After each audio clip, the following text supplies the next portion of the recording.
Hi everyone, how's it going? I'm trying to think of the time in which I went to the shop and came back up here because as I went to the shop and came back up, there were three guys by the fish and chip shop. One of them was a chinless wonder, haggard, probably late 40s, bespectacled as far as I could tell, basically telling around everyone else that I've been threatening children. So that's one down. The second one down is it was a bit earlier than that, like it was a few weeks earlier. There was somebody in black uniform with black hair, permatan, even though like that fake tan was like orange as shit. And that person was saying that I had a vendetta against children. So I think what I should do with this is take legal action. I just don't know which legal action to take. I just don't know what the case should be because I'm thinking that if I were to engage in a legal investigation, then that school will probably be the best place to start. So basically, definitely ask the nail bar, definitely ask the fish and chip shop. They'll most likely lie, but definitely ask them. And by the way, that Chinless Wonder person, I must have left and went to the shop at about right 12. It was around 12:30 to 1:30, like within that hour. Might be earlier or later than that, give or take. So I might have to go down the legal route. Well, I said I was going to do that anyway. It's just a matter of what case to take up first. But in any case, I'm feeling like if I really wanted to conduct a legal investigation, this is why it sometimes it's a good thing that you perhaps have children, right? Because you can just go down and ask the school. If I had a legal team and the legal team decided to investigate, or I could just pay my own investigators to find out what's going on, the school will be the best place to start because whatever the parent teaches the child spreads to the other children tell the adults, and the other adults tell each other. And remember, this is a small village, so it shouldn't be difficult to get eyewitnesses as to, and to be quite honest with you, I don't want any of those people to hide what they've seen me do either, or what they've heard me do.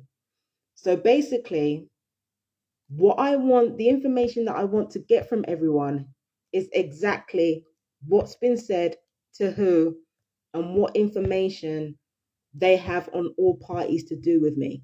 So that's what I'm trying to ascertain. Now, as for my part in it, this is why I don't hide my part in it. Because the thing is that whoever can tell the truth is likely to have evidence on their side. Of course, you have to be the first to get your information out. But if you tell the truth, you get your information out there, then people have more to go on. And it's only a matter of time before those dots connect back to the people who are guilty and not telling the truth.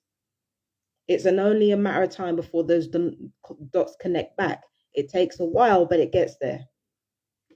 So I'm thinking if was to have a legal investigation, have investigators involved, that's going to cost a pretty penny. I'm not delusional enough to think somebody on benefits is going to be able to afford that shit. Like I can barely get legal aid, but if I save up enough money, give it enough time, I could have investigators of my own. They could start with the school first, see what's been said, and then we can spread outwards towards like the rest of the village to see exactly what's been said to who about me because this village is small, so there's a lot to work with. So, yeah, yeah, there's a lot to go on. So, even if my landlords evict me and given that I've sent them an email telling them everything that's happened, I think that's very, very likely now. Whew. So given everything that's gone on, I think my landlords are going to have no choice but to evict me given everything that's happened. At the same time, This is kind of what I wanted. I wanted to be evicted so that I could leave and go somewhere else. Because if I go somewhere else, then if I decide to start up this lawsuit, it's not a conflict of interest. I just don't know where to start with the lawsuit or what case to file. It's not going to be quick. It's going to be long, drawn out, and painful as fuck.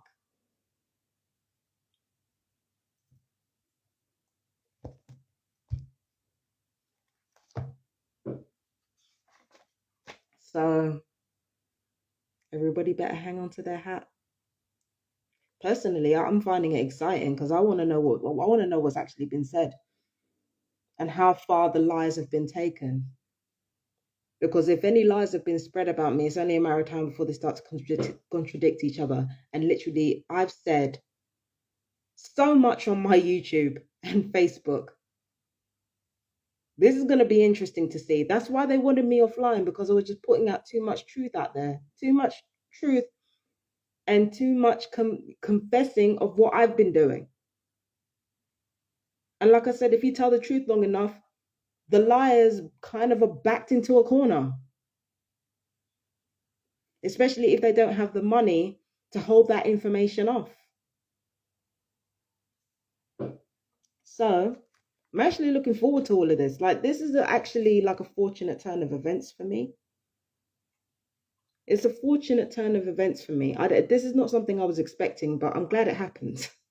I'm really glad it happened because now I have something meaty. I have something to work with, right? So, yeah, anyway, gotta go. I'm just getting on with the rest of my readings for the week, just getting everything hashed out there. So, anyway, you guys take care. I love you, my fellow TIs. Bye bye.